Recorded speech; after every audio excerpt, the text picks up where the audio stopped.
اسے کیا کہا جائے؟ آج گستاخی کرنے والے صرف ایک ہی قسم کے لوگ نہیں ہیں، بلکہ نبی کی توہین اور نبی کی اہانت کرنے والے ہمارے درمیان ہماری صفوں کے اندر بھی موجود ہیں، ہمارے صفوں کے اندر بھی موجود ہیں جو نبی سے عشق کا دعویٰ کرتے ہیں۔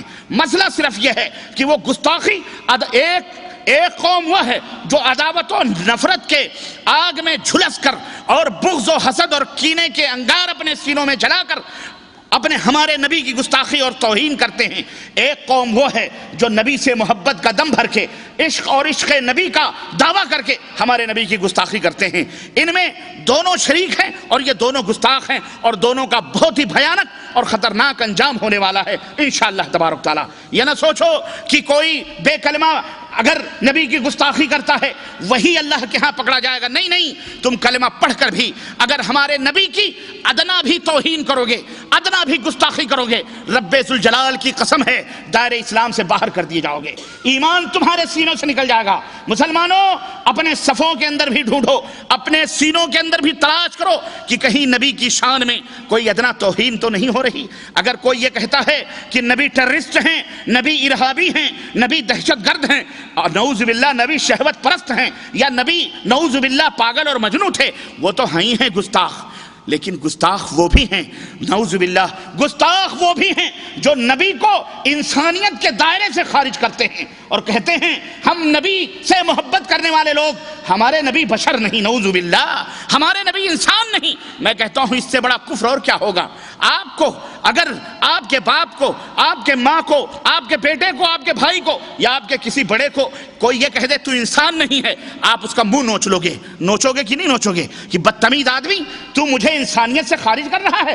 اشرف المخلوقات رب ذوالجلال نے تو انسان کو بنایا ہے، اور میرے باپ کو، میری ماں کو، میرے بھائی، میرے بہن کو تو انسان سے خارج کر رہا ہے، تو کیا میں جانور ہوں؟ کیا میں حیوان ہوں؟ آج ایسے بھی لوگ ہیں کان یوں نہیں پکڑتے، الٹا کان پکڑ کر کے آپ کو الٹی گنگا بہانے کی کوشش کرتے ہیں۔ رسول بشر نہیں ہیں، پھر رسول کیا ہیں؟ رسول انسان سے خارج۔ استغفر اللہ، استغفر اللہ، استغفر اللہ۔ یاد رکھو اشرف المخلوقات انسان ہے، اور اسی اشرف المخلوقات میں جس طرح تمام مخلوقات میں اشرف انسان ہے اور اللہ نے اپنے نبی کو انسان بنایا، تمام قبائل اور تمام خاندان کو اللہ عز و جل نے دیکھا، اس میں قبیلہ قریش سب سے زیادہ اعلیٰ اور اشرف تھا، اللہ نے ان کو اس قبیلے سے بنایا، انسانوں میں سب سے اعلیٰ اور قبیلوں میں سب سے افضل، نبیوں میں سب سے اعلیٰ مقام لے کر ہمارے اور آپ کے آخری نبی حضرت محمد الرسول اللہ صلی اللہ علیہ وسلم بھیجے گئے۔ آپ کی شان اور آپ کا مقام اور آپ کی مرتبت یہ ہے۔ آج ان کی توہین آج جہاں یہود و نصارہ نے کی ہے، وہیں افسوس کا مقام یہ ہے کہ ہم مسلمانوں نے بھی کی ہے۔ کس طرح سے کہتے ہیں ہمارے نبی استغفر اللہ عالم الغیب والشہادہ، سینوں کے بھیدوں کو جاننے والے، ہمارے نبی دلوں کے بھیدوں کے اوپر واقف، ہمارے نبی ما کان و ما یکون کا علم رکھنے والے۔ استغفر اللہ، ارے اللہ کہاں گیا؟ اللہ کو تم نے کیا مقام و مرتبہ دیا؟ ارے نبی کی محبت کا یہ مطلب نہیں ہے، نبی سے تعظیم اور توقیر کا مطلب یہ نہیں ہے کہ نعوذ باللہ اللہ کے مقام پر ان کو بٹھا دیا جائے۔ اللہ کے نبی نے تو ہمیں یہ تعلیم نہیں دی تھی۔ کسی نے اگر آ کے نبی کی خدمت میں یہ کہا، نبی کی خدمت میں کہا نستغیث بک یا رسول اللہ، اے اللہ کے نبی ہم آپ کے دربار میں استغاثہ کرتے ہیں، ہم آپ سے مدد طلب کرتے ہیں، اس نبی کی پیشانیوں پہ سلوٹیں آ گئیں اور اس نے کیا کہا؟ انما لا یستغاث بی، سنو مدینے کے لوگوں، میرے صحابہ، مجھ سے مدد مت طلب کرو، میں کسی کا غوث نہیں ہوں، تمہیں غوث ماننا ہے عرش والے کو مانو، اس سے مدد طلب کرو، وہی تمہاری مدد کرنے والا ہے۔ اللہ اکبر۔ کسی نے اگر آ کے میرے نبی کے سامنے یہ کہا ما شاء اللہ وشئت، اے نبی جو اللہ چاہے اور آپ چاہیں، اس نبی کی پیشانی سکڑ گئی، ماتھے کے اوپر پسینے آ گئے، کہا اجعلتنی ندا للہ، اللہ کے بندے تو نے مجھے اللہ کا شریک بنا دیا۔ ارے میں اللہ کا شریک نہیں بن سکتا، میں اللہ کا ساجیدار نہیں، بلکہ یہ کہو ما شاء اللہ، جو اللہ چاہے وہ ہوتا ہے، میرے چاہنے سے کچھ بھی۔ یہ تعظیم ہے، یہ حدود ہیں۔ محبت کا یہ مطلب نہیں ہے کہ ماں کو بیوی کے مقام پہ رکھ لیا جائے اور بیوی کو ماں کے مقام پہ رکھ لیا جائے۔ محبت کے حدود ہوتے ہیں، ماں سے محبت کے انداز کچھ الگ ہوتے ہیں، بیٹی سے محبت کا تقدس کچھ الگ ہوتا ہے، بیوی سے محبت اور پریم کا انداز کچھ الگ ہوتا ہے۔ لیکن ان بدماشوں کو دیکھو، ان ان کچ فہموں کو اور کچ کھوپڑی والوں کو، ان مولویوں کو جو دنیا والوں کو الٹی گنگا الٹا پاٹھ پڑھاتے ہیں، الٹا سبق سکھلاتے ہیں، کہ اللہ کے نبی کو بھی نعوذ باللہ عالم الغیب والشہادہ قرار دے کر کہتے ہیں یہ نبی کی تعظیم ہے، یہ نبی کی توقیر ہے، یہ نبی کی تعظیم نہیں ہے۔ اور میں کہتا ہوں اس سے بڑی گستاخی کیا ہوگی کہ نبی کو اگر تم یہ کہتے ہو کہ اللہ کے نبی عالم الغیب والشہادہ تھے، ما کان وما یکون کا علم تھا، ہم دیکھتے ہیں کہ وہی نبی 70 صحابہ اس کے سامنے خاک و خون میں تڑپتے ہوئے نظر آتے ہیں۔ کچھ لوگ آتے ہیں کہتے ہیں ہماری بستی میں چند مسلمان ہوئے ہیں، آپ کچھ لوگوں کو قرآن پڑھانے کے لیے بھیج دیجئے۔ 70 قرہ حافظ قرآن، قاری قرآن نبی رحمت صلی اللہ علیہ وسلم مسلمانوں کی خدمت کے لیے روانہ کرتے ہیں۔ وہی قرہ مدینہ کے حدود سے جب باہر جاتے ہیں، ہم نے دیکھا کہ ان کو قتل کیا گیا اور ان کے ہاتھوں کو، گردنوں کو خاک و خون میں انہیں تڑپایا گیا۔ مدینے سے باہر نبی رحمت کو خبر ملی، بلبلا اٹھے، اللہ کے نبی نے فوج بھیجی، گرفتار کرو ان مردودوں کو جنہوں نے میرے صحابہ کو قتل کیا۔ گرفتار کیے گئے، پکڑے گئے، لائے گئے۔ وہ ہستی، وہ ذات مبارکہ جو رحمت للعالمین کی سند لے کے آئی، لیکن اپنے صحابہ کی شان اور اپنے صحابہ کی گستاخی، اپنے صحابہ کی وہ اذیت تکلیفیں آپ کو برداشت نہ ہوئیں۔ آپ نے کہا ان کے الٹے ہاتھ اور پیر کاٹے جائیں، ان کو باندھا جائے، ان کو دھوپ کی تمازت اور شدت کے اندر چھوڑ دیا جائے، سلاخیں گرم کی جائیں۔ سلاخیں گرم کی گئی لوہے کی، اور ان سلاخوں کو ان خبیث اور ان قاتلان صحابہ کے آنکھوں میں ڈال دیا جائے۔ وہ رحمت للعالمین، اللہ اکبر، جو ایک بچے کے رونے پر اپنی نمازوں کو مختصر کر دیا کرتا تھا۔ اگر عورت کی آواز پیچھے بچے کی رونے کی آتی تو اللہ کے نبی اپنی نماز کو ہلکی کر دیتے، سورتوں کو مختصر کر دیتے اور کہتے میرا دل یہ نہیں چاہتا کہ نماز اللہ کی ہو اور اس میں کوئی بچہ روئے اور اس کے ماں کی نماز میں کوئی تشویش ہو۔ وہ نبی اتنا بڑا رحیم، اتنا بڑا رؤوف، اتنا بڑا شفیق اور مہربان، لیکن ان بدماشوں کے آنکھوں میں، ان گستاخان صحابہ کے آنکھوں میں لوہے کی سلاخیں ڈلوا کر ان کی آنکھوں میں سرخ سلاخیں ڈلوا دیں اس نبی نے۔ ذرا غور کرو، میں کہتا ہوں اور ان جاہلوں سے پوچھنا چاہتا ہوں، ان مولویوں سے جو اپنی میری قوم کو اور میرے نبی کے پیاری امت کے لوگوں کو الٹا سبق پڑھا کر گمراہ کرنے کی کوشش کرتے ہیں اور شرک کے مرتکب ہوتے ہیں اور کہتے ہیں اللہ کے نبی کو تو سب کچھ پتا تھا۔ میں پوچھنا چاہتا ہوں، اللہ کے نبی کو سب کچھ پتا تھا تو یہ بھی تو معلوم رہا ہوگا کہ یہ 70 صحابہ جو میں بھیج رہا ہوں یہ جا کے ابھی اگلے مقام پر شہید کر دیے جائیں گے، قتل کر دیے جائیں گے۔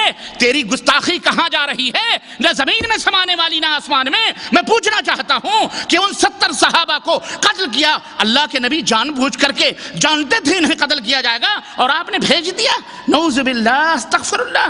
ارے تمہیں تو اگر یہ معلوم ہو کہ اگر راستے میں پولیس چوکی پڑ رہی ہے اور تمہارے بیٹے کے پاس اگر اقامہ نہ ہو یا تمہارے بچے کے پاس اگر کوئی شناختی کارڈ نہ ہو اور وہاں شناختی کارڈ کی تفتیش ہو، 1 دن کا جیل ہو، تو تم اپنے بچے کو نہیں بھیجو گے کہ بیٹا پولیس کی تفتیش چل رہی ہے، شناختی کارڈ نہیں ہے، 1 دن جیل میں چلا جائے گا، مجھے 1 دن کی بھی مفارقت گوارا نہیں ہے، تیری جدائی 1 دن کی بھی گوارا نہیں ہے۔ ذرا ان کمبختوں سے پوچھو، مولویوں سے، کہ جو نبی کے بارے میں محبت کا دم بھر کر کے اور نبی کی یوں توہین کر کے نبی کے صحابہ کو قتل کروا رہے ہیں، نبی بیٹھ کر اپنے صحابہ کو قتل کروائیں، استغفر اللہ، یہ ہمارے نبی گوارا کر سکتے تھے؟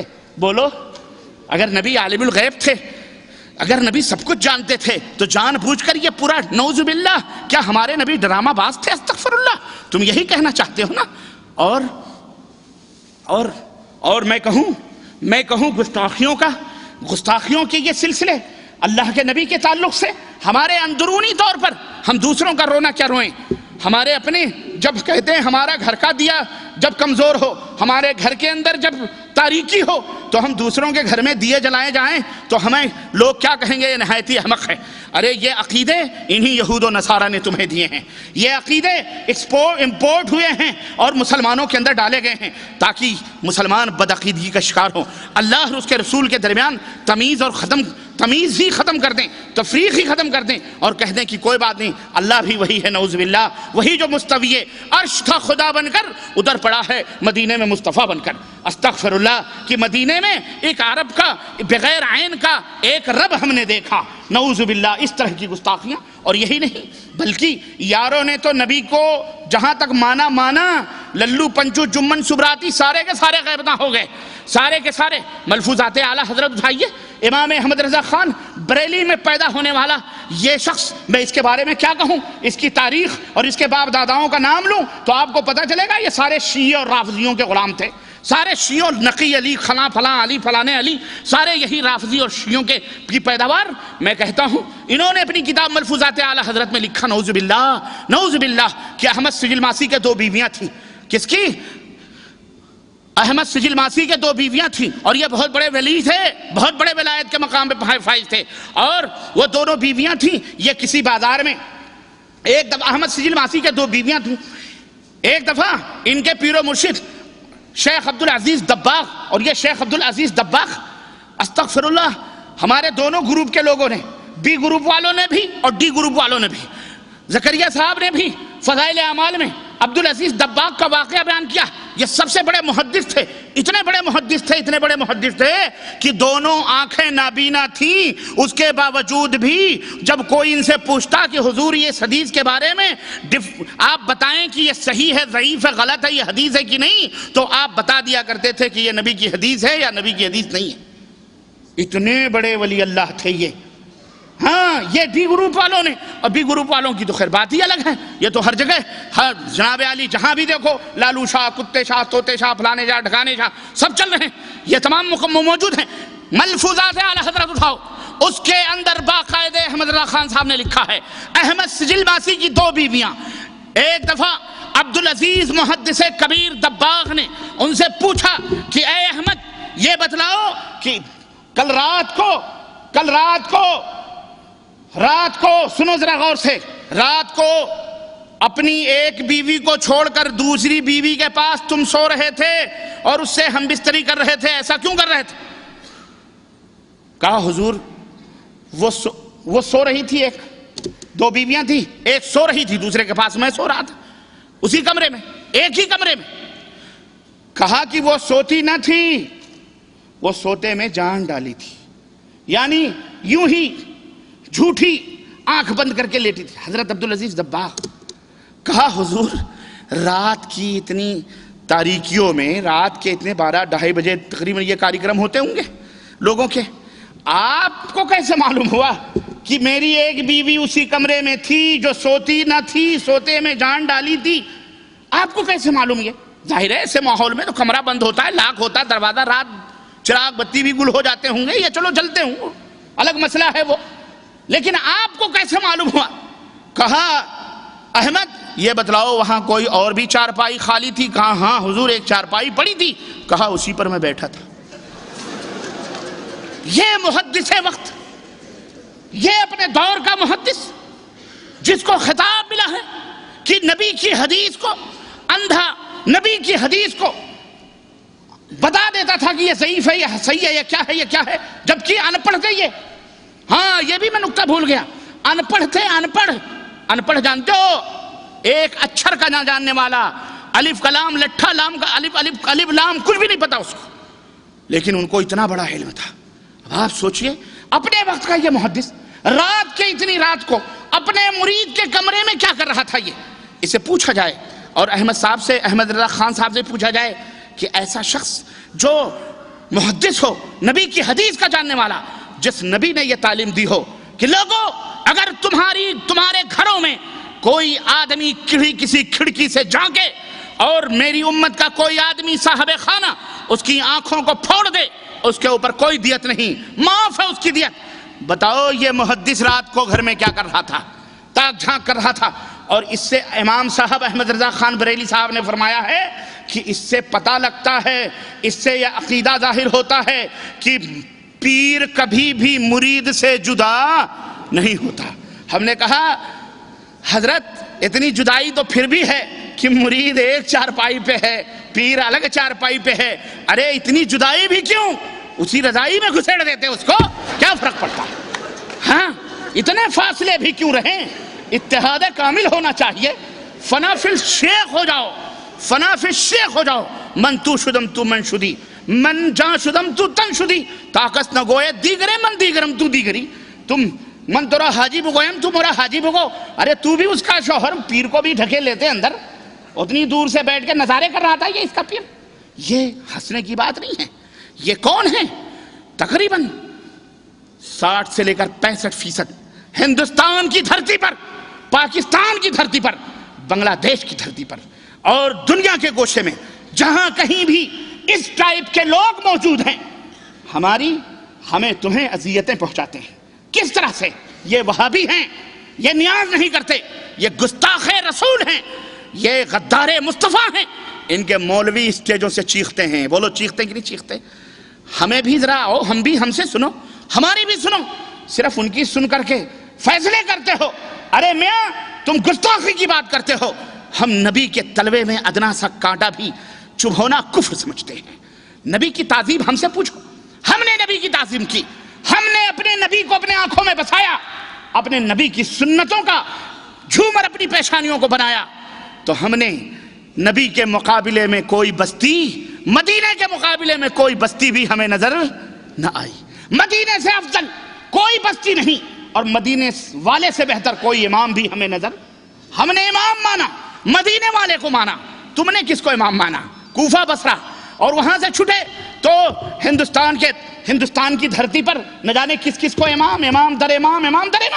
ہم نے کہا اس امام کے مقابلے میں جسے عرش والے نے امامت کبریٰ عطا فرمائی، جسے عرش والے نے شب معراج کی رات میں عرش والے نے مصلی پہ کھڑا کر کے آدم سے لے کر عیسیٰ تک تمام نبیوں اور رسولوں کا امام بنایا، جاؤ اس امام کو ترازو کے ایک پلڑے پہ رکھ دو، اور تمام نبیوں کو اور قیامت تک کے آنے والے تمام ولیوں کو، صحابہ کو، سب کو ترازو کے ایک پلڑے پہ رکھ دو، ہمارے امام کا مقابلہ کوئی کر سکتا نہیں کر سکتا۔ ہم نے کہا